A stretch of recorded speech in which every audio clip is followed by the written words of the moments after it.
Audio Jungle. Audio Jungle. Audio Jungle. Audio Jungle. Hello everyone, welcome back to my channel super diet 2 to 20। Okay, so अभी पढ़ते हैं moment of inertia. Next topic जो अपना जो sphere of death है वो syllabus से थोड़ा कट गया है, बट अगर आता है सिलेबस में तो फिर उसको भी करेंगे नेक्स्ट वीडियो में। ओके, सो अभी पढ़ते हैं मोमेंट ऑफ इनर्शिया। सो जब जैसे तुमने 9th क्लास में पढ़ा होगा, 9th या फिर 10th क्लास में इनर्शिया के बारे में, तो इनर्शिया क्या है वो तो आपको पता ही होगा, बट थोड़ा मैं रिवाइज कर लेता हूँ कि इनर्शिया किस लिए अप्लाई होता है और जो अब पढ़ेंगे अपन मोमेंट ऑफ इनर्शिया वो भी। ओके, सो डिफरेंस देखते हैं पहले इनर्शिया, उसके बाद दूसरा एक होता है मोमेंट ऑफ इनर्शिया। तो अभी देखो इनर्शिया मतलब जैसे कोई भी बॉडी मान लेते हैं अपन, एक बॉडी है, ठीक है। जैसे यहाँ पे एक ब्लॉक खड़ा है, ठीक है, ब्लॉक खड़ा है, तो मैं क्या करूंगा यहाँ पे कुछ फोर्स लगा लूंगा इसको, ठीक है। सो फोर्स लगाने के बाद ये जो बॉक्स है वो क्या हो जाएगा, डिस्प्लेस हो जाएगा, मतलब कहाँ से, इस पोजीशन से यहां तक। ओके, सो ये हो गया डिस्प्लेसमेंट। देखो अभी यहां से लेके यहां तक जाने के लिए उसने कौन सा पार्ट ट्रेवल किया, ये वाला। ये ऐसे तो नहीं गया ना, ऐसे तो नहीं गया, ये कैसे गया, ऐसे। तो ये क्या है, ट्रांसलेशन मोशन बोलते हैं इसको। ओके, ट्रांसलेशन मोशन, ठीक है। तो यहाँ पे क्या अप्लाई किया था, फोर्स अप्लाई किया था, फोर्स, और इसको क्या बोलेंगे अपन, translation motion, translation motion. Okay, so ये अप्लाई होता है, जो बॉडी है ना वो एक पर्टिकुलर डायरेक्शन में चली जाती है, ठीक है।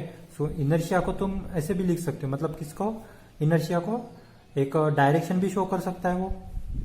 ओके, उसके बाद कुछ मोशन अप्लाई किया था अपन ने, ओके, और ये फोर्स। ओके, सो यहां से लेके वो यहां तक जाने के लिए कौन सा पार्ट ट्रेवल करता है, ट्रांसलेशन मोशन। तो ट्रांसलेशन मोशन को पढ़ने के लिए इनर्शिया का टर्म यूज होता है।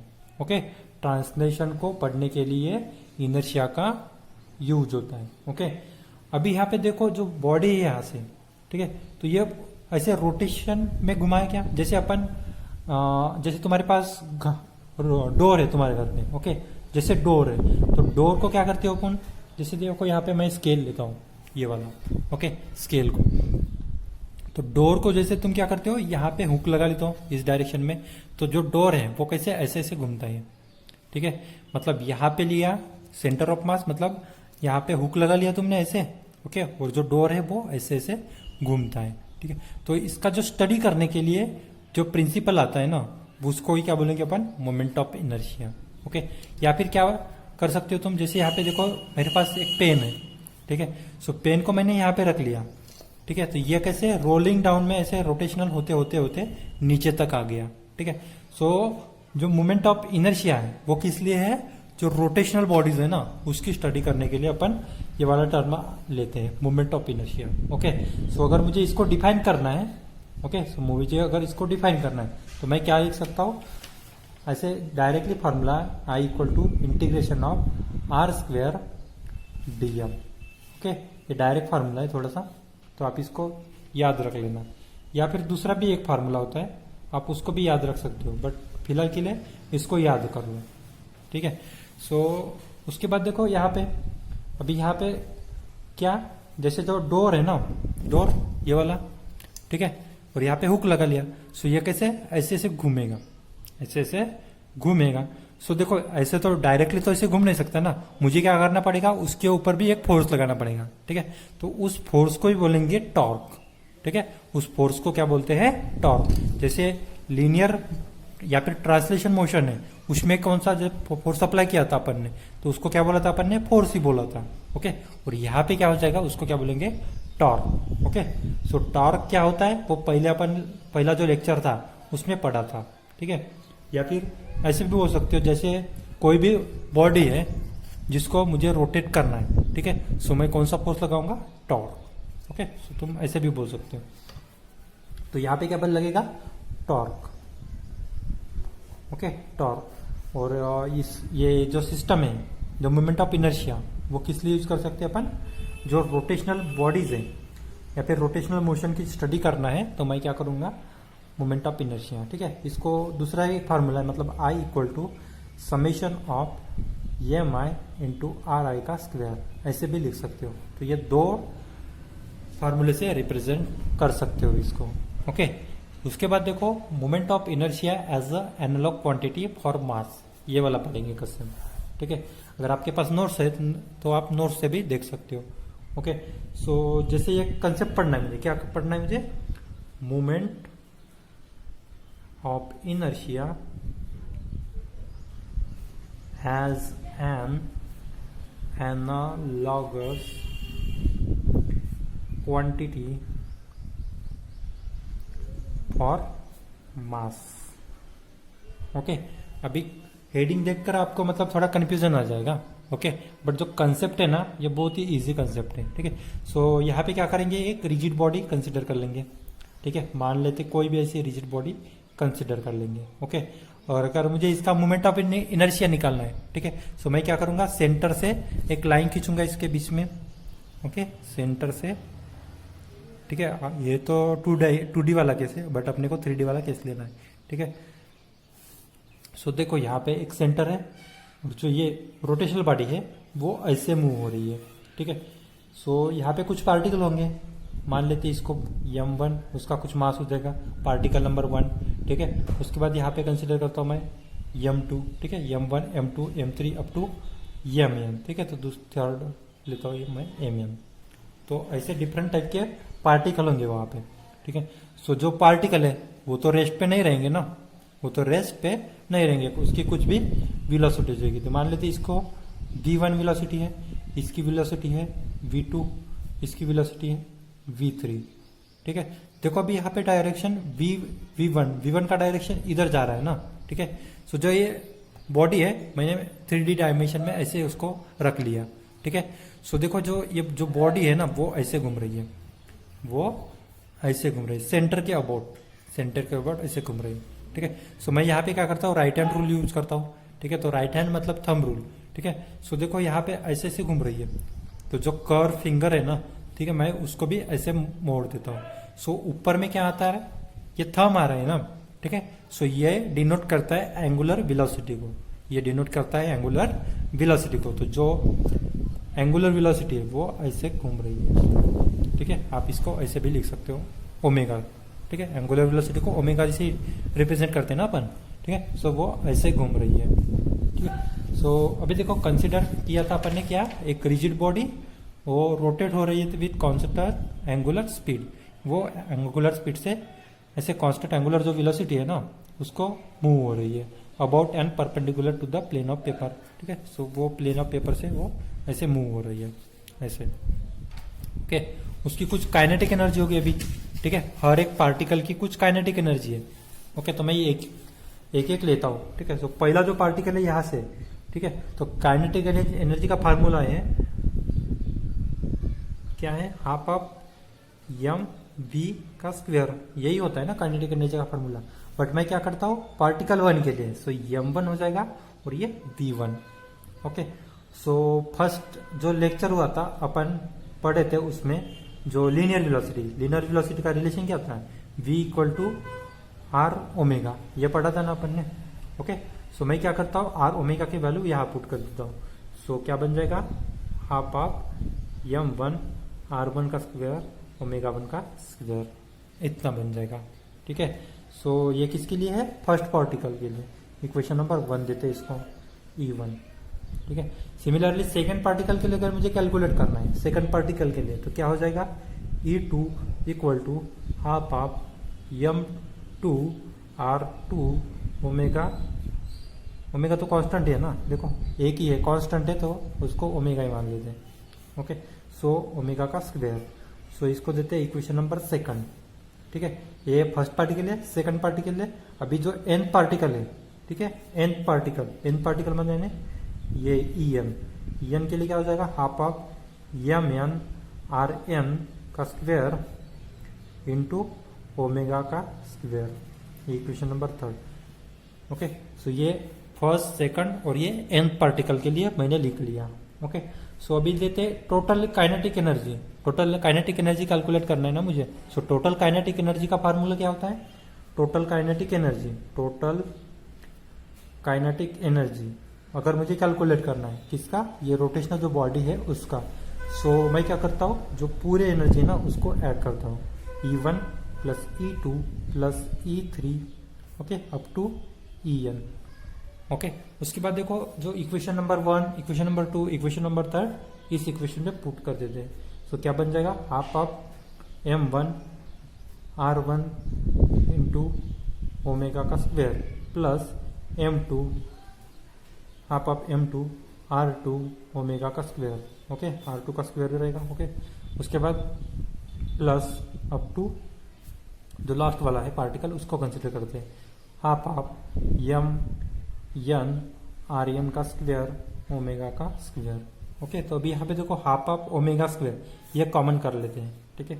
So half of okay. उसके बाद जो बाकी क्वांटिटी है M1 R1 का स्क्वायर प्लस M2 R2 का square plus half of MN RN का स्क्वायर ओके। उसके बाद जो ओमेगा स्क्वायर है वो मैं इधर लिख रहा हूँ ठीक है। सो यहाँ तक क्लियर है? अभी यहाँ तक क्लियर है ओके। सो अभी यहाँ पे देखो M1 R1 M2 R2 का square okay up to so on. तो मैं क्या करता हूँ, ये M1 है ना उसको समेशन के फॉर्म में लिखता हूँ ठीक है। Half of summation of MI RI ठीक है।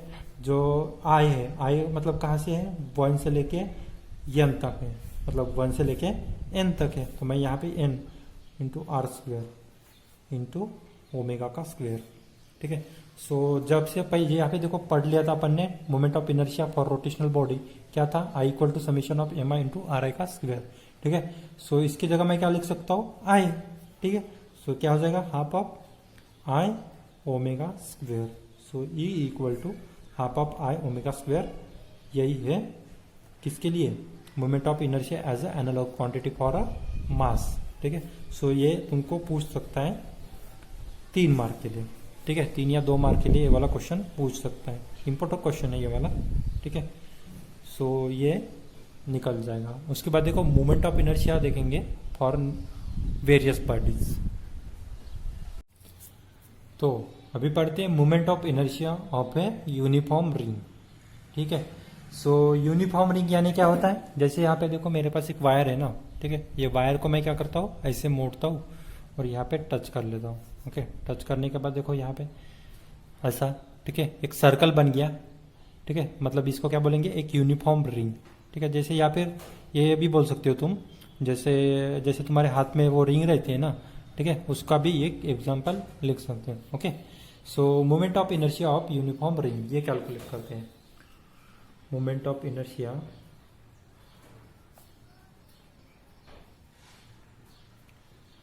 Of a uniform ring okay.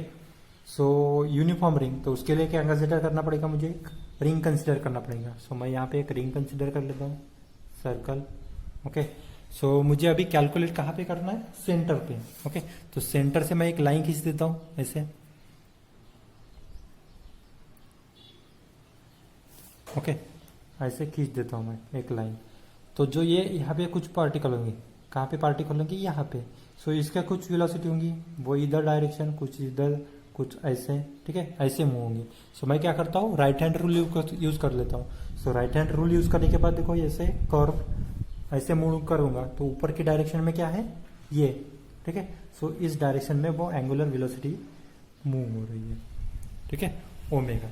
तो यहाँ पे देखो जो फॉर्मूला अपन ने पढ़ा था, क्या पढ़ा था? I equal to integration of r square d m, ये वाला फार्मूला पढ़ा था अपन ने ठीक है। सो इसमें कुछ रेडियस होंगे, तो रेडियस तो कांस्टेंट है हर जगह, रेडियस तो कांस्टेंट है, तो कांस्टेंट है तो मैं साइड में रख लेता हूँ। सो आर स्क्वेयर ठीक है। उसके बाद integration of d m, integration of d m ठीक है। ये जो इसका इंटीग्रेशन मुझे कैलकुलेट करना है तो क्या हो जाएगा? M. So I equal to क्या हो जाएगा? एम आर स्क्वेयर ठीक है। सो यही है moment of inertia of uniform ring. ये एक मार्क के लिए पूछ सकते हैं तुम्हारा, जो एमसीक्यू टाइप क्वेश्चन है था वहां पे पूछ सकते हैं। ओके, उसके बाद देखते हैं moment of inertia of uniform disc. Okay, moment of inertia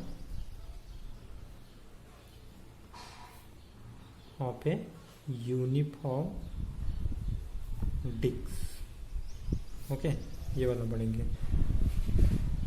ठीक है, तो मैं यहाँ पे एक ही एग्जांपल ले रहा हूँ। अब अगर आपको बाकी एग्जांपल कंसिडर करना है तो जो नोट्स है अपने, उसके लास्ट पेज पे मैंने कुछ कैलकुलेट किए हैं। ठीक है, तो आप उसको भी ट्राई कर सकते हो इसी एग्जांपल के थ्रू। ओके, सभी यहाँ पे देखो यूनिफॉर्म डिस्क बोला है उसने। ठीक है, तो मुझे क्या करना पड़ेगा, एक यूनिफॉर्म डिस्क। ठीक है, सो यूनिफॉर्म डिस्क यानी क्या होता है, एक जो कॉइन रहता है ना अपने पास, 1 या 2 या फिर 10 रुपए का कॉइन। ठीक है, सो उसको ही कंसिडर करते हैं। ओके, सो यहाँ पे देखो जैसे मेरे पास एक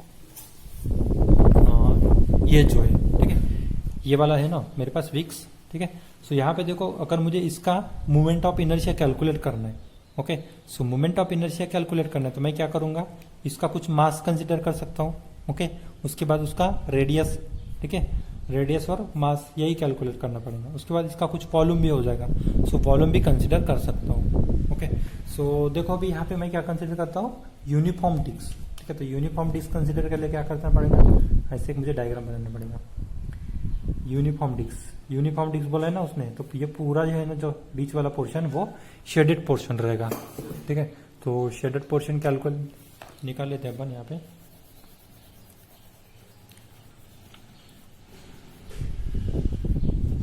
ओके, तो शेडेड पोर्शन है, सो ये इस डायरेक्शन में सपोज मूव कर रहा है, ऐसे उसकी कुछ वेलोसिटी है।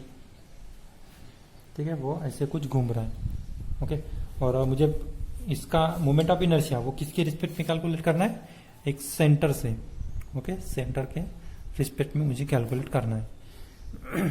ठीक है, यहाँ से, सो यहाँ पे ऐसे मूव हो रहा है ना, ऊपर में कौन जाएगा, angular velocity. So angular velocity ऐसे घूमेगी ओमेगा, तो एंगुलर वेलोसिटी का डायरेक्शन ऊपर जाएगा। ओके, सो देखो यहाँ पे क्या कंसिडर करना है, consider a uniform disc of mass m। Okay, इसका कुछ मास हो जाएगा m। ओके, सो इसका कुछ मास हो जाएगा m। उसके बाद उसका रेडियस, इसका कुछ रेडियस हो जाएगा ना, तो मान लेते हैं उसको r। सो r हो जाएगा उसका radius. Okay, about perpendicular axis. ठीक है, अबाउट परपेंडिकुलर जो एक्सिस टू द प्लेन है ना। ठीक है, जैसे यहाँ पे इसको मानते हैं सर्कल। ओके, सो ये प्लेन में ऐसे घूम रहा है, और इसके अंदर से एक जो ये है ना अपना ये वाला, ये सेंटर ऑफ, ठीक है, तो सेंटर के रिस्पेक्ट में मुझे इसका मोमेंट ऑफ इनर्शिया कैलकुलेट करना है। ठीक है, सो वो ऐसे ऐसे घूमेगा, ऐसे घूमेगा वो। ओके, तो ये एक प्लेन कंसिडर करते हैं। ठीक है, सो प्लेन कंसिडर किया अपन ने, तो इसका कुछ सरफेस डेंसिटी भी कैलकुलेट कर सकते हैं ना अपन। ठीक है, तो डेंसिटी का फार्मूला पता है अपने को, डेंसिटी मतलब क्या होता है, मास बाय वॉल्यूम। ठीक है, सो डेंसिटी होता है मास बाय वॉल्यूम, और सरफेस डेंसिटी कैलकुलेट करना है, मास बाय वॉल्यूम डेंसिटी। ठीक है, तो मुझे किसका कैलकुलेट करना है, इसका, तो इसका कुछ सरफेस भी हो जाएगा, तो मैं क्या कंसिडर करता हूँ, सरफेस। ठीक है, तो सरफेस डेंसिटी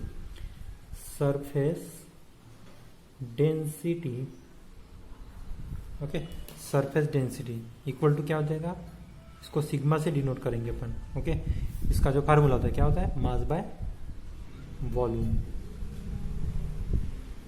ठीक है, mass by volume. Okay, but यहाँ पे देखो इसका जो ये सरफेस है ना, उसका वॉल्यूम तो मतलब निग्लिजिबल ही हो जाएगा, तो उसकी जगह क्या कर सकते हो तुम, एरिया भी ले सकते हो। So mass by area.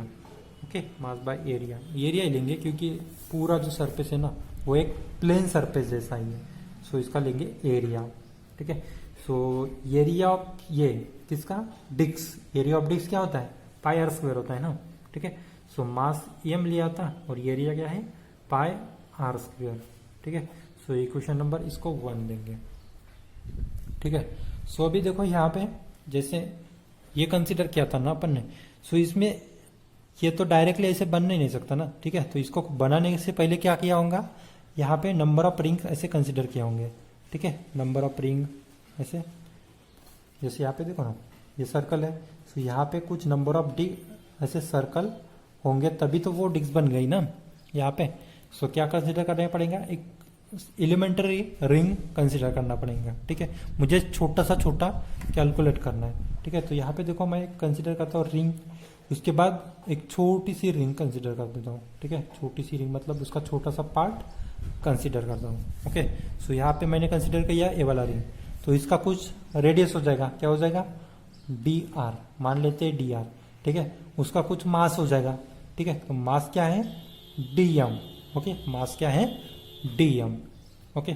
और जो उसका जो एरिया कैलकुलेट करना है, ठीक है। एरिया ऑफ रिंग क्या होता है, ठीक है। एरिया ऑफ रिंग क्या होता है, पाई मतलब 2 पाई आर और डी आर, ओके। इतना होता है 2 pi are into D R. सो इसको मल्टीप्लाई करना पड़ेगा ना, क्योंकि ऐसे कैलकुलेट करते हैं एरिया, ठीक है। तो ये एरिया इक्वल टू क्या हो जाएगा, 2 pi are into D r, ठीक है। उसके बाद जो सरफेस डेंसिटी है, सरफेस डेंसिटी क्या है, sigma equal to mass by area, okay. उसके बाद एरिया, ओके। तो यहाँ पे देखो मास क्या कंसिडर किया था अपन ने, डीएम। सो यहाँ पे लिखूंगा मैं DM, okay, divided by area. Area कितना है, 2 pi are into D R, okay okay. तो इतना है। उसके बाद मुझे अगर डीएम की वैल्यू कैलकुलेट करना पड़ेगा, ठीक है। तो ये क्या हो जाएगा, ये इधर लेके जाता हूँ, ठीक है, और डीएम की वैल्यू कैलकुलेट करता हूँ। So 2 pi R D R into sigma equal to DM. इसको देते हैं इक्वेशन नंबर 2, ओके। उसके बाद देखो moment of inertia, okay. Moment of inertia उसका जो फार्मूला था वो क्या था, I equal to integration of 0 से लेके आर, ठीक है, आर स्क्वेयर डीएम। मुझे कहाँ से लेके कहाँ से कैलकुलेट करना है, मतलब 0 से लेके आर तक, क्योंकि इसका रेडियस कितना है, आर ही है। सो 0 से लेके आर तक मुझे जो मोमेंट ऑफ इनर्शिया ना वो कैलकुलेट करना है इसमें, ठीक है। सो 0 से लेके आर, आर स्क्वेयर डीएम, हो गया। अभी देखो यहाँ पे डीएम की वैल्यू क्या कैलकुलेट किया था अपन ने, 2 pi are into D R into sigma. So वो यहाँ पे पुट कर देते हैं। सो 0 से लेके आर, आर स्क्वेयर डीएम की वैल्यू क्या है, into 2 pi R D R into sigma, ठीक है। तो सिग्मा की वैल्यू कैलकुलेट किया था अपन ने, इसमें कितना है, m divided by pi r square, तो वो भी यहाँ पे पुट कर देते हैं। सो 0 से लेके आर, आर स्क्वेयर यानी देखो यहाँ पे r square into 2 pi R D R into m divided by pi r square, ठीक है। अभी यहाँ पे देखो हो गया, यहाँ तक क्लियर है अभी, ठीक है। तो देखो यम, ये यहाँ पे पाई है और यहाँ पे पाई है, ये तो पाई कट जाएगा, ठीक है। उसके बाद देखो आर स्क्वेयर और यहाँ पे आर क्या हो जाएगा, आर क्यूब, ठीक है। तो इसको कैसे लिखोगे, 0 से लेके आर, इतना यहाँ पे कितना होगा, आर क्यूब, और जो कांस्टेंट टर्म है ना वो उसको मैं साइड कर देता हूँ पहले, ओके। जो कांस्टेंट टर्म है उसको साइड कर देता हूँ। कांस्टेंट क्या है, 2 है, उसके बाद एम है, उसके बाद आर स्क्वायर है, ठीक है। इसको मैं कांस्टेंट कर दूँ। So 2 m divided by r square, और यहाँ पे 0 से लेके आर, ठीक है। उसके बाद आर स्क्वायर और ये आर, ठीक है, क्या हो जाएगा, आर क्यूब, ठीक है। उसके बाद डी आर, हो गया अभी यहाँ तक। उसके बाद देखो यहाँ पे 0 से लेके आर क्यूब का इंटीग्रेशन क्या होता है, आर क्यूब का integration r to the power 4 divided by 4। So 2m divided by r square, और यहाँ पे क्या हो जाएगा, r to the power 4 divided by 4। 0 से लेके आर ये वाली वैल्यू पुट करना है, ठीक है। सो ये आर यहाँ पे जाएगा तो ये आर टू द पावर 4, और 0 रहेगा तो 0 ही हो जाएगा डायरेक्टली, ठीक है। तो जो ये इक्वेशन है वो ऐसे बनेगा, कैसे बनेगा, 2m divided by r square into r to the power 4 divided by 4, ठीक है।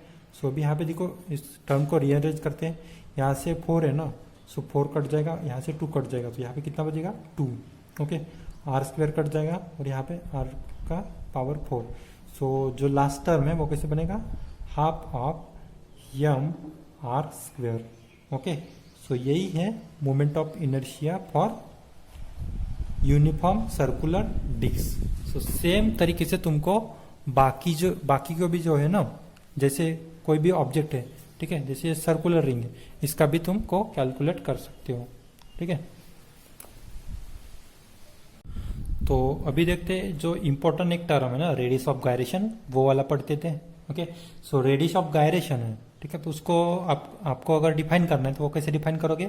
The distance between the axis of rotation and a point at which the whole mass of the body can be suppose to be concentrate so as to possess the same moment of inertia as that of the body, ठीक है। तो देखो अभी ये तो किताबी language है, ठीक है। तो उसको डिफाइन करने के लिए पहले क्या करोगे? अब यहाँ पे देखो, जैसे ये सर्कुलर रिंग है वो कंसीडर किया मैंने, और इसका जब मुझे मोमेंट ऑफ इनर्शिया कैलकुलेट करना है, ठीक है।